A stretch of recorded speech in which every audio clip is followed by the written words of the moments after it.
you remember any other reason for such great mortality among Soviet prisoners of war?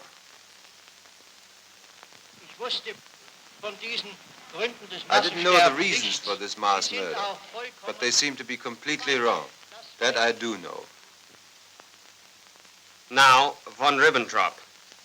Are you telling the tribunal on your oath that you knew nothing about the effect of military pressure on Austria?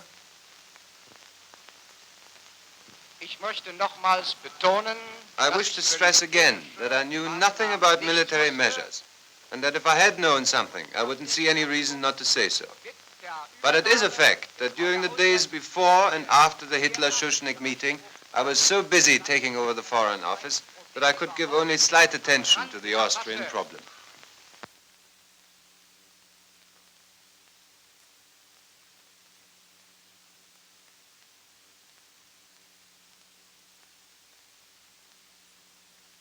Then Goering is cross-examined. At the end of the meeting, you used the following words, didn't you? German Jewry must, as a penalty, forfeit 1 billion marks. Then the pigs won't commit any more crimes. Jawohl. Do you still say that neither Hitler nor you knew of the policy to exterminate the Jews? Soweit es mich betrifft, habe ich gesagt, dass I already have said that not even approximately did I know to what degree this thing took place.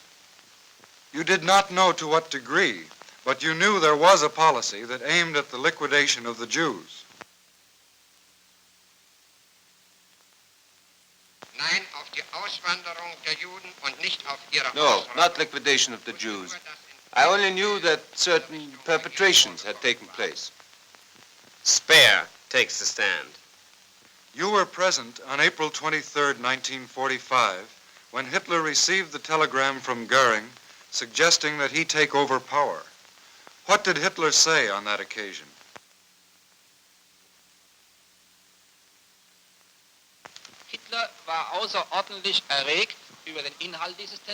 Hitler was most excited about the contents of the telegram, and he expressed himself in a very clear manner about Goering. He said that he knew for some time that Goering had failed, that he was corrupt, that he was a drug addict. It was typical of Hitler's attitude toward the entire problem, however, that he followed this statement up by saying, but he can nevertheless negotiate the capitulation. He stated in an offhand manner, it doesn't really matter who does it.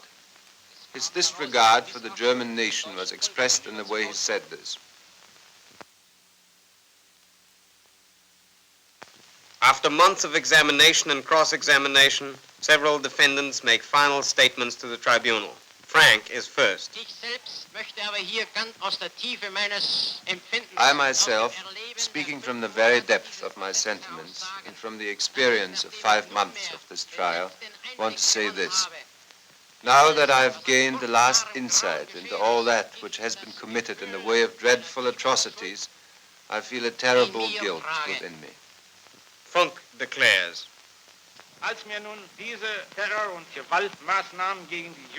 When these measures of terror and violence against Jews were put up to me, I suffered a nervous breakdown, because at the moment it came to my mind with full clearness that from here on the catastrophe took its course all the way up to the terrible and atrocious things about which we have heard, and about which I knew only in part at the time of my imprisonment.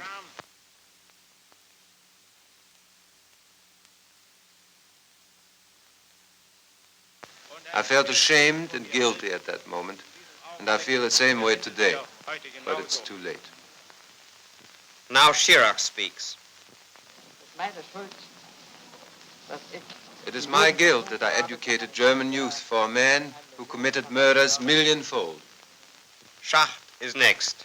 Denn hat alles, was vorher dem deutschen Volke und damit auch mir versprochen hatte. Everything he promised to the German people and thereby to himself, he did not afterwards keep. He promised equal rights for all citizens, and without regard to their capabilities, his adherents got privileges before all other citizens. He promised to fight against political lies, and together with his minister Goebbels and by himself, He never did anything but disseminate political lies and political fraud. He released criminals and put them into his service. He did everything in a way of not keeping his promises. He deceived the world, Germany, and me. Spare once more. The tremendous danger contained in this totalitarian system only became really clear the moment we were approaching the end. Everything that has happened during this trial, everything you have seen in the way of orders which were carried out without any hesitation, did after all turn out to be mistaken. That is why this trial must contribute to the prevention of such distorted wars in the future and to the establishment of principles for human cooperation.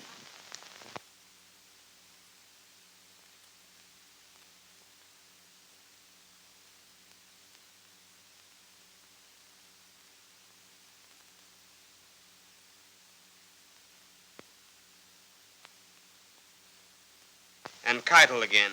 Ich habe geirrt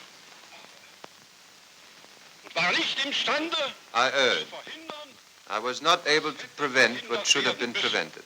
That is my guilt. das ist I meine can Schuld. only wish that out of a clear recognition of the causes, of the disastrous methods, and the terrible consequences of this war, there will arise for the German people a new hope for a better future in the community of nations.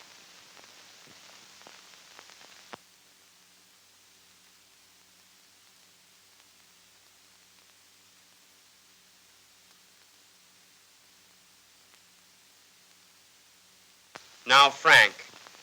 Wir rufen das deutsche Volk, dessen Machtträger wir mit waren, We call on the German people, whose representatives we were, to abandon this way, which was doomed to failure in the will and justice of God, and which is doomed for everyone who may try to follow it, anywhere in the world.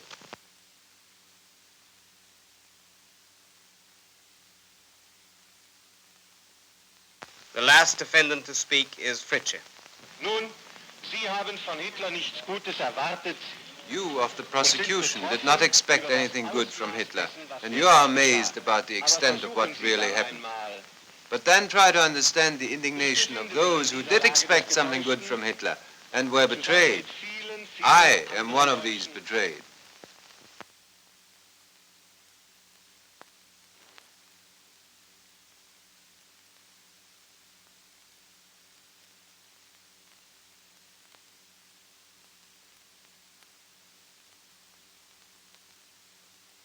Finally, both defense and prosecution sum up their arguments for the tribunal. An aggressor can be branded only by the world's conscience. That supreme organ of humanity must have not only real, but also moral authority. Its impartial judgment must be looked upon with general confidence. It must stand above the contesting parties. In the name of the United States of America, Justice Jackson delivers his summation.